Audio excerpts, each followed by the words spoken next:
Bom dia, igreja! A paz do Senhor! Leitura bíblica de hoje para a gente fechar a nossa série sobre as obras da carne. No episódio de hoje, nós vamos ver aplicações práticas, um alerta final referente a essas obras, como a gente pode combater, como a gente pode se desvencilhar, o que elas causam na nossa vida. Vamos começar com uma breve ilustração. A casa construída sobre areia. Imagine um homem que decide construir a sua casa rapidamente, sem se preocupar com o alicerce. Aparentemente, tudo está bem. A casa é bonita, confortável e funcional. Mas ela foi construída sobre areia. Com o tempo, vem a chuva, o vento e a tempestade.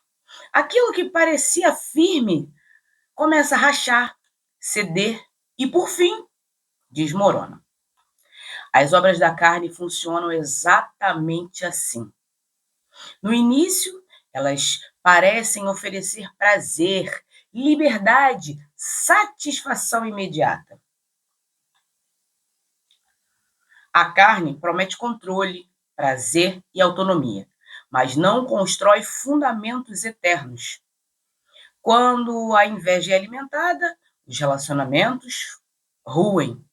Quando a ira governa, lares são destruídos. Quando o egoísmo reina, a comunhão morre.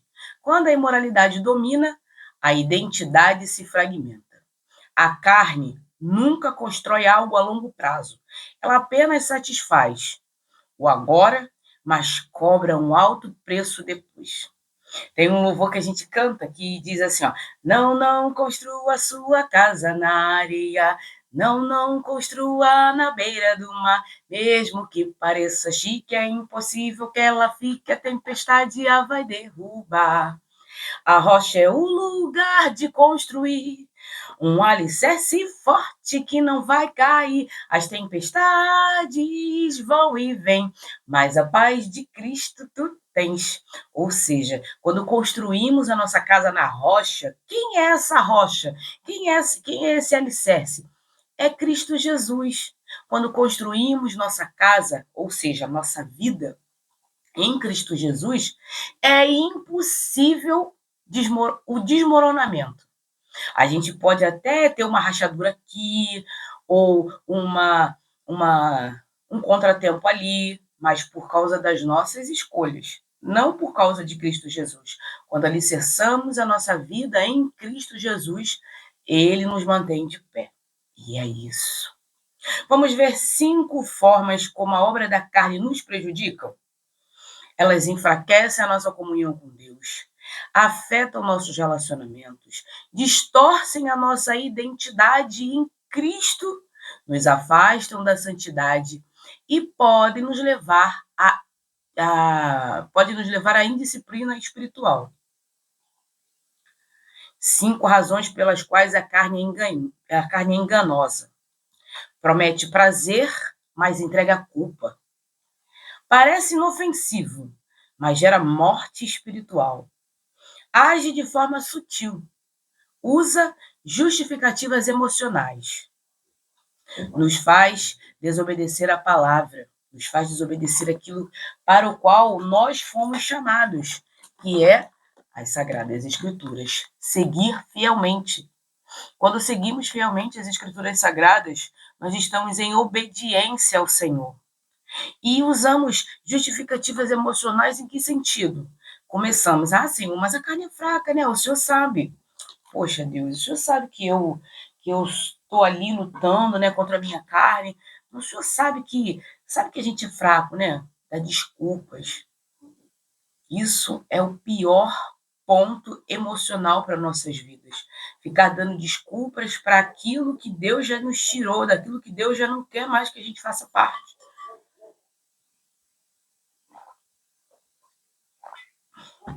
Deus tem um propósito para nossas vidas. O que nós aprendemos nessa última semana sobre as obras da carne? Aprendemos o que são as obras da carne. A carne aqui não é só um corpo, mas a natureza humana caída.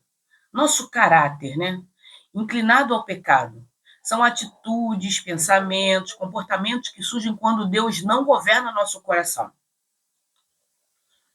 Não fala de erro ocasional, mas de prática contínua sem arrependimento. É aquilo, é um erro que leva a outro erro, que leva a outro erro.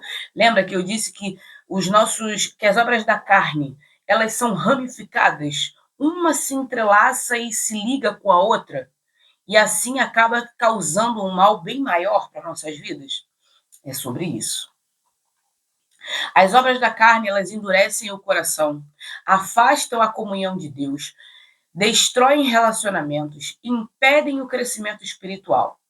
Vamos lá bater ponto a ponto das obras, para a gente relembrar e assim fechar todo esse arquétipo que a gente fez referente às obras da carne. A imoralidade sexual, que significa qualquer prática sexual fora do padrão bíblico. Hoje, adultério emocional, pornografia, sexo sem compromisso, impureza, pensamentos e desejos contaminados. Hoje, a mente poluída por conteúdos impróprios, malícia constante, libertinagem, falta total de limites morais. Nos dias de hoje, Deus me aceita assim mesmo, normalizando o pecado. Idolatria, colocar qualquer coisa no lugar de Deus. Hoje, dinheiro, status, relacionamento, ministérios, redes sociais. Feitiçaria, tentativa de controlar o espírito sem Deus. Hoje em dia, horóscopo, simpatia, tarô, amuleto, cristianizados.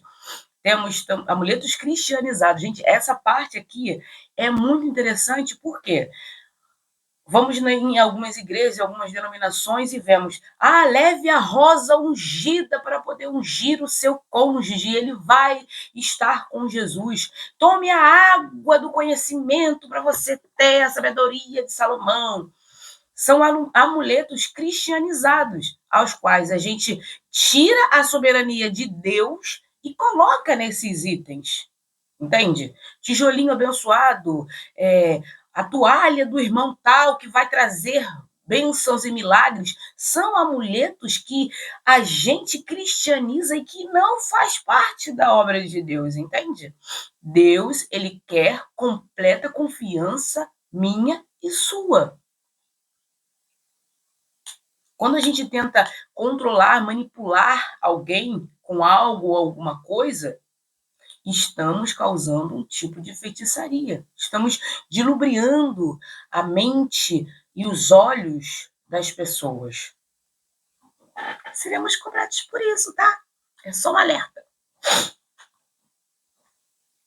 Se você cai nesse tipo de feitiçaria, vai na igreja buscar amuletinho. Tá na hora de rever os conceitos. Eu já fui assim. Hoje eu sou liberta. A minha liberdade, ela está revelada em Cristo Jesus, através das Sagradas Escrituras. Esse é o meu manual. A minha confiança está no Deus, que está revelado aqui. A minha confiança está em Cristo Jesus, revelado nas Escrituras. O ódio, raiva cultivada no coração, nos dias de hoje, rancor, cancelamento, desprezo pelo outro, espírito briguento, que zumbeiro, que gosta de arrumar confusão. Hoje em dia, confusão em família, igreja, redes sociais. Tem gente que fala assim, posso dar minha humilde opinião? Dependendo da humilde opinião, melhor ficar caladinho, falar nada não. Porque se vai causar briga e discórdia, é melhor ficar calado. Só calado que vence, meu irmão. Só calado que vence, tá bom? Fica quietinho. Ciúmes, insegurança que gera controle. Hoje, possessividade, comparação constante. Isso, gente, eu passei durante a minha vida inteira. Eu sempre fui muito comparada com outras pessoas, comparada com amizades. Eu mesma fazia comparações comigo, mas fulano tá assim, e eu não tô assim. Por quê? São os porquês da nossa vida, né? Eu vou trazer um estudo pra gente, sem ser essa semana agora que a gente vai entrar talvez na outra. Vai ser um estudo falando referente ao porquê as pessoas que são mais tecnicamente elas se dão bem e por que as pessoas boas só se ferram. Vou trazer um estudo referente a isso. Essa semana que vem agora vai ser outra coisa, uma aula especial diferente. Mas nessa semana, sem ser essa outra, ou na primeira semana de janeiro, a gente entra com esse tema, que é um tema muito atual e que a gente precisa de respostas, né? Eu acho que tudo na nossa vida a gente tem resposta, principalmente nas Sagradas Escrituras. E temos exemplos nas Sagradas Escrituras de pessoas que são mais e que aparentemente se dão bem, e temos também de pessoas boas que, no final, se deram melhor ainda. Mas isso aí é estudo mais para frente. Então, eu tinha esse mal comigo de me comparar. Mas hoje eu decidi o quê? Eu tenho que tomar conta da minha vida. Eu não posso ficar olhando mais para a vida do outro. Quando eu paro e perco meu tempo olhando para a vida do outro, porque o outro tem mais, que o outro tem mais, que o outro tem mais, que o outro tem menos, melhor, o que acontece comigo? Eu tiro o meu foco da minha vida, que é o meu relacionamento com Deus, e passo a invejar, a ter uma insegurança, um controle de que eu não tenho controle na minha vida. E isso me levou a muitas ruínas, a muitos pensamentos ruins. Mas quando eu tomei uma posição na minha vida e fiz escolhas novas, eu passei a não fofocar mais, passei a não ter inveja. Ah, fulano tem, pô, que bacana, cara, que legal, que Deus aumente. É isso que eu peço. Eu aprendi a ter maturidade espiritual.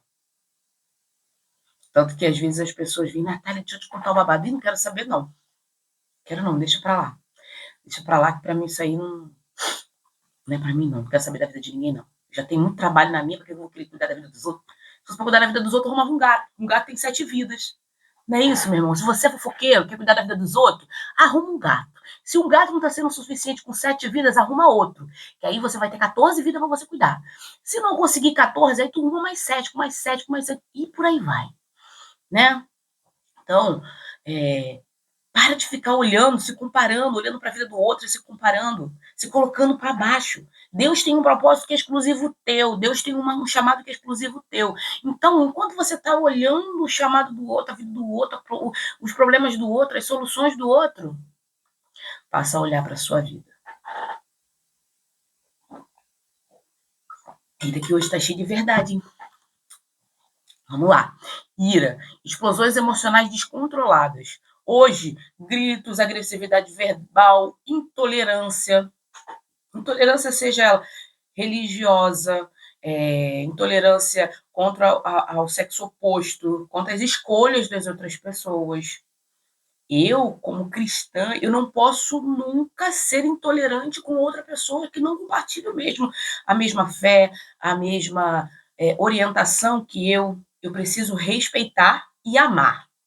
Esse é o meu ponto crucial que Deus quer que a gente faça, que a gente seja, que a gente ame as diferenças. E acabou, o nosso papel é amar, não julgar, não criticar, não apontar. Esse é o nosso papel, é não fazer o papel de Deus. O nosso papel é amar. Ame uns aos outros assim como eu vos amei. E ponto. Agressividade verbal. Tem gente que perde tudo por causa de gritos, agressividade, quer discutir o tempo inteiro. Não tem paz na vida dela mesma e vive infernizando a vida do outro, do irmãozinho, da coleguinha, do amiguinho, não orna. Então, será que eu estou vivendo essas obras da carne na minha vida? Esse é o questionamento que a gente deve se fazer.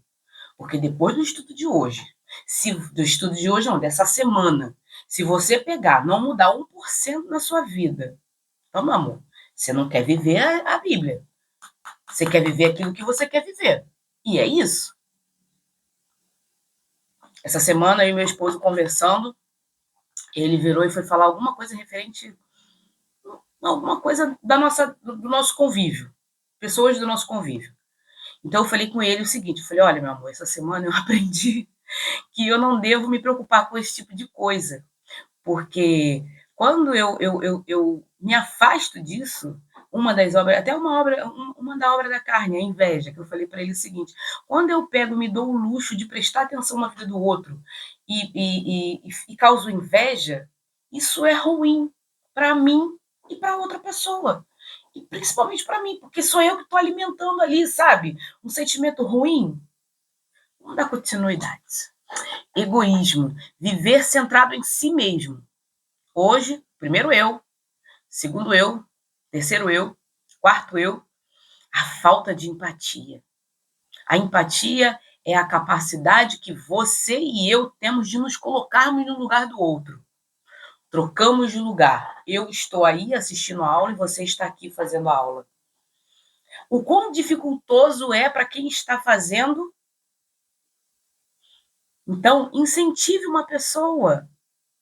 Se ela estiver fazendo algo bom, incentive. Incentive ela a continuar, a permanecer, mantenha-se firme. E é isso. E não fique só no, eu não quero, eu não vou, não dá para mim. Sabe? Olhar uma pessoa que está precisando da sua ajuda e você se colocar inerte a essa ajuda. Será que o problema está na Bíblia? Ou será que o problema está em você? Em mim? Eu sempre costumo dizer, né? O problema está entre a Bíblia e a cadeira. Ou seja, eu mesmo.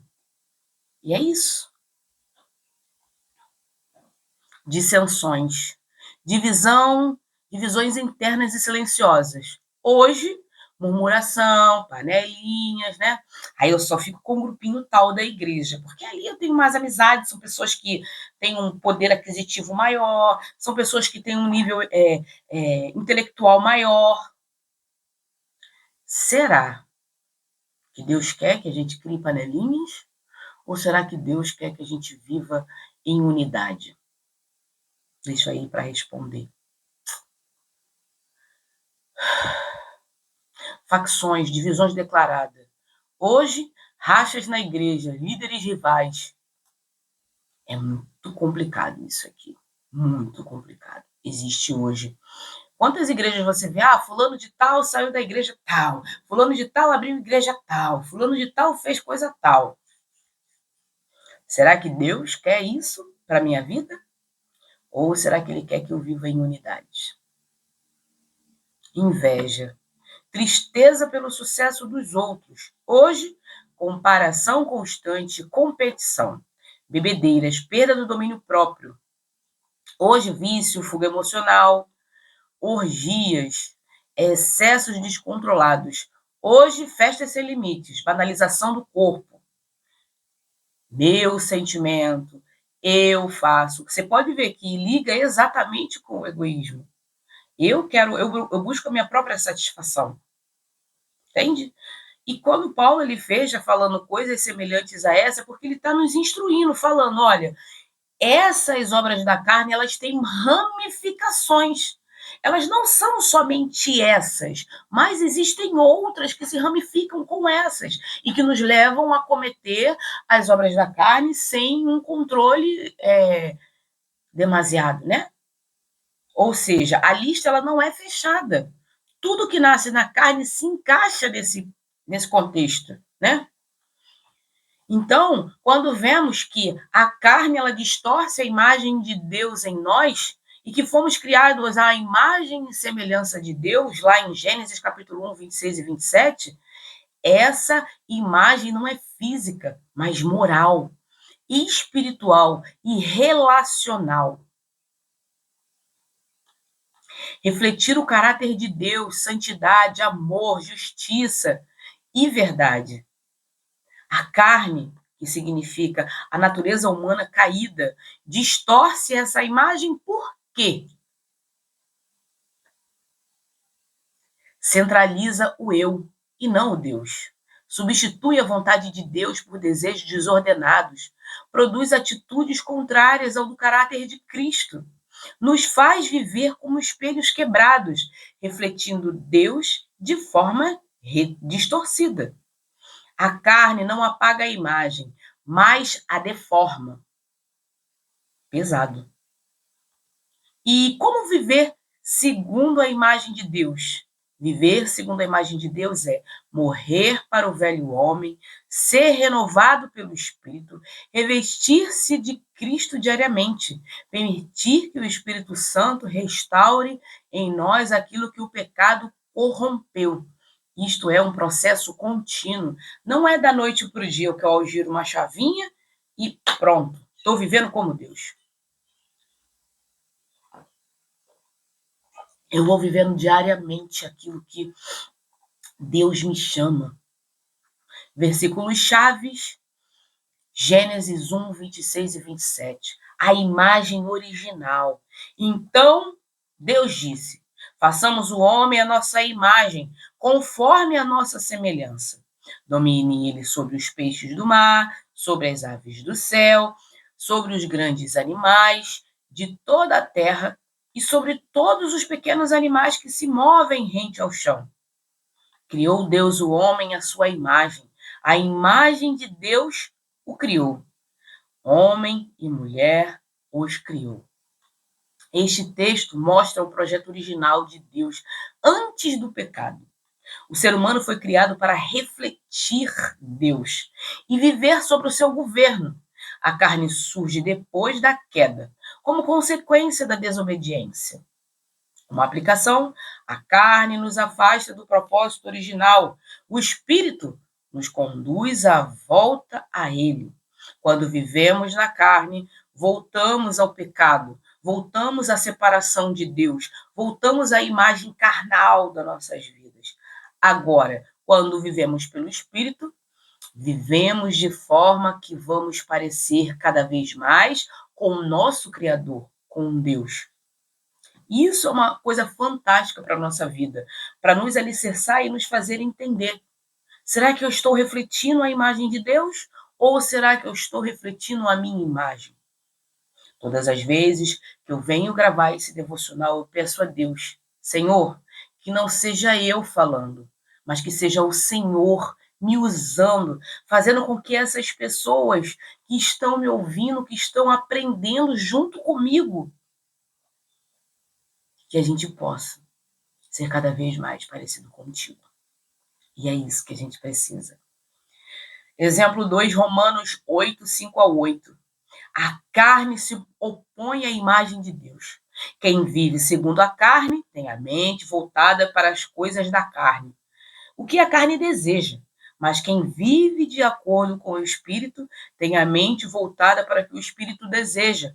A mentalidade da carne é a morte, mas a mentalidade do Espírito é a vida. A mentalidade da carne é inimiga de Deus porque não se submete à lei de Deus, nem pode fazê-lo. Quem vive segundo a carne não pode agradar a Deus. Forte, hein? Quem vive da carne não pode agradar a Deus.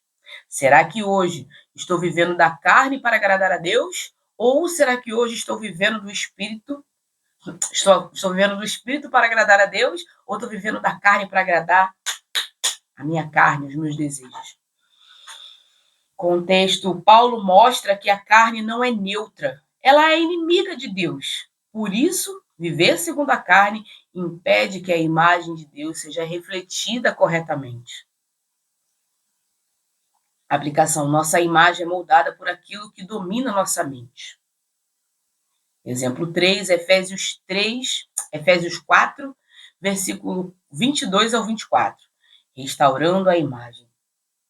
Quanto à antiga maneira de viver, vocês foram ensinados a despir-se do velho homem, que se corrompe por desejos enganosos, a serem renovados de modo de pensar e revestir-se do novo homem, criado para ser semelhante a Deus, em justiça e em santidade, provenientes da verdade.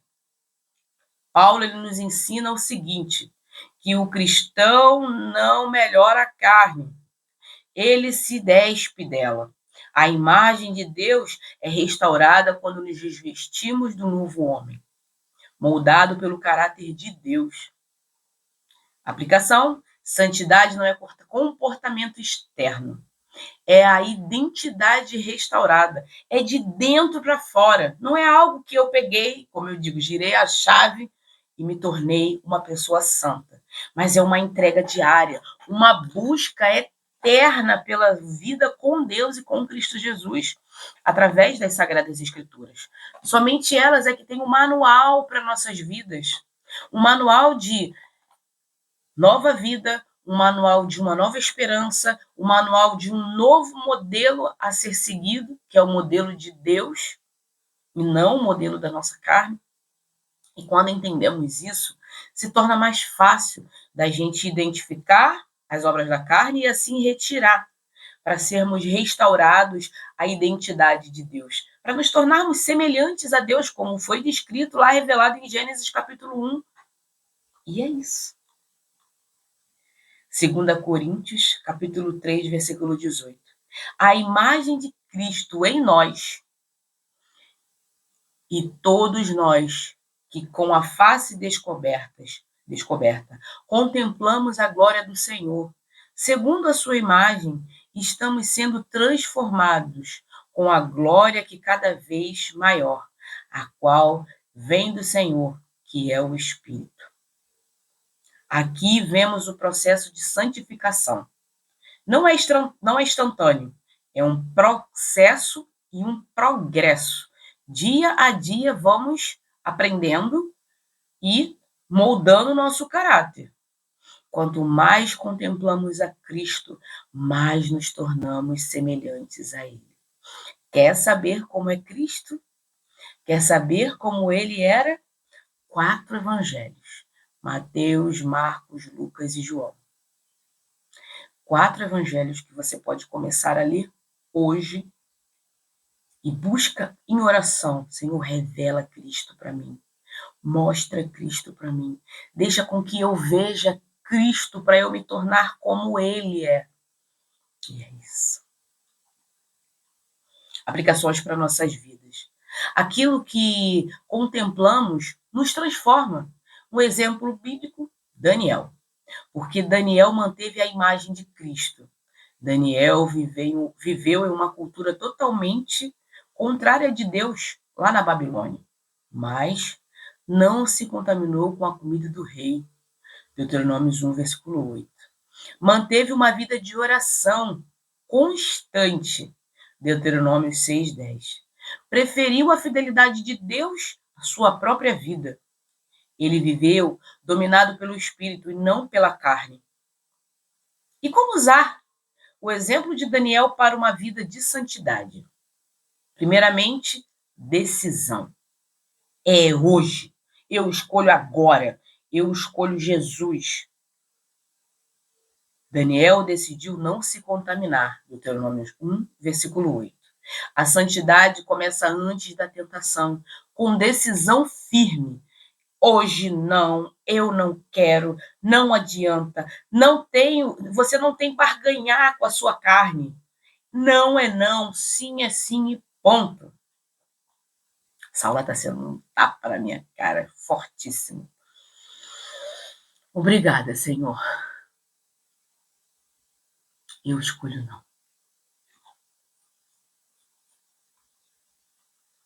A vida de oração disciplinada. Daniel orava mesmo quando era proibido.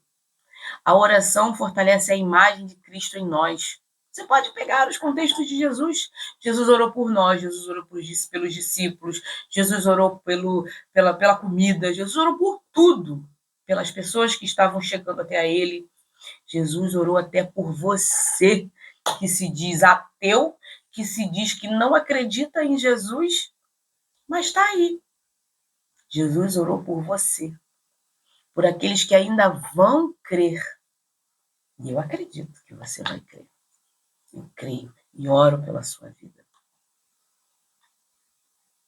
A oração fortalece a imagem de Cristo em nós. Fidelidade em ambiente hostil. Daniel não negociou sua fé para se adaptar. É você ter o seu posicionamento. Isso eu não quero, isso eu não faço, isso eu não aceito. ter o seu posicionamento voltado para as coisas de Deus. Dependência total de Deus. Daniel confiava que Deus era sua defesa. Quem vive no Espírito não precisa ceder à carne para sobreviver. Temos o grande exemplo de Daniel na cova dos leões, ao qual ele poderia dizer: não, eu vou adorar a estátua do Nabucodonosor lá para poder não ser queimado. Mas ele se manteve firme, confiante que mesmo ele entrando na cova dos leões, ele não seria atingido e pego. Porque ele tinha o melhor na vida dele, que era Deus. Hoje, no dia de hoje, eu estou falando com você, em quem você tem depositado a sua confiança. Quem é o dono da sua vida? Quem domina a sua vida? Jesus quer dominá-la.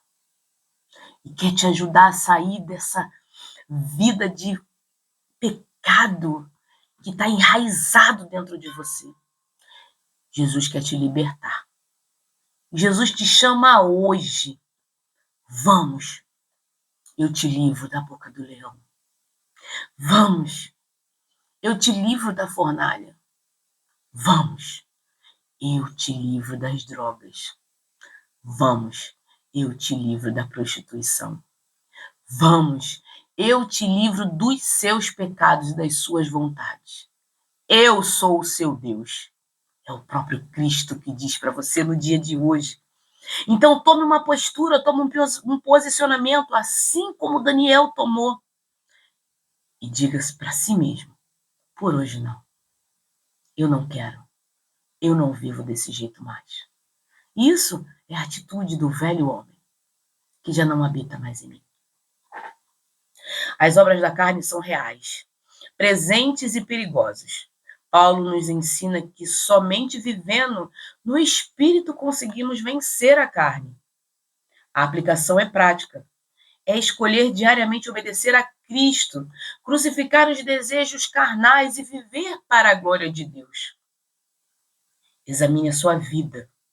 Identifique as áreas dominadas pela carne e entregue-as ao Senhor em oração e arrependimento. A carne distorce, mas não destrói a imagem de Deus. O Espírito Santo restaura essa imagem em Cristo. Viver segundo a imagem de Deus é morrer para o velho homem, revestir-se de Cristo, contemplar o Senhor diariamente.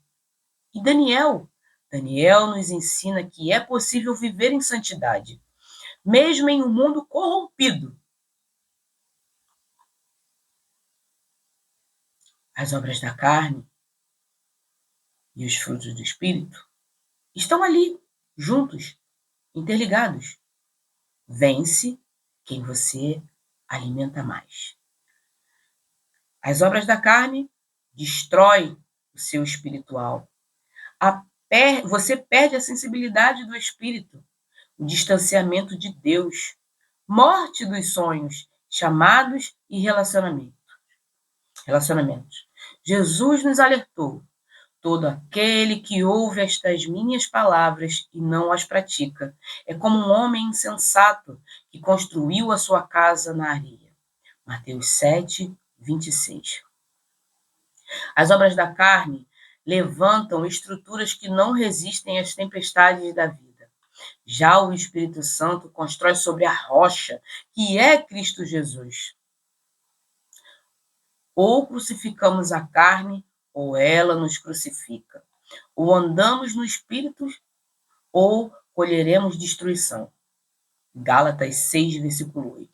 Pois quem semeia para a sua carne, da carne colherá destruição. Mas quem semeia para o Espírito, do Espírito colherá vida eterna. Gálatas 6, versículo 8. As obras da carne sempre prometem vida, mas constroem destruição. O Espírito pode até confrontar, mas sempre conduz à vida. Amém? Vamos orar? Paizinho amado e querido Deus, graças te damos por mais um dia que se chama hoje, Senhor. Obrigada, Pai, por cada palavra que foi dita aqui, que vem do Senhor. que vem inspirada pelo Espírito Santo. As obras da carne vão ser retiradas de nossas vidas. Por hoje não, por amanhã também não. Vamos resistir dia a dia às tentações do inimigo. Não vamos estar disponíveis para a nossa carne, mas disponíveis para o Espírito. Espírito Santo, nos ajude, nos dirija, coordene a nossa vida, para que sejamos cada vez mais parecidos com Cristo Jesus e não com a gente mesmo. E saibamos, Pai, que as obras da carne precisam ser retiradas dia a dia. E que a gente consiga, Pai, dominar nossa carne, nossos desejos, nossas vontades. Muito obrigada, Senhor, por cada um que está aqui presente, orando junto comigo, pedindo ao Senhor, clamando ao Senhor por ajuda e por misericórdia. Esteja com cada um de nós, Pai, nos ajudando a vencer nossas vontades, nossos medos, nossas ansiedades e, principalmente, Pai, vencer a nossa carne. Porque contigo somos mais que vencedores. Que é a tua palavra que nos diz.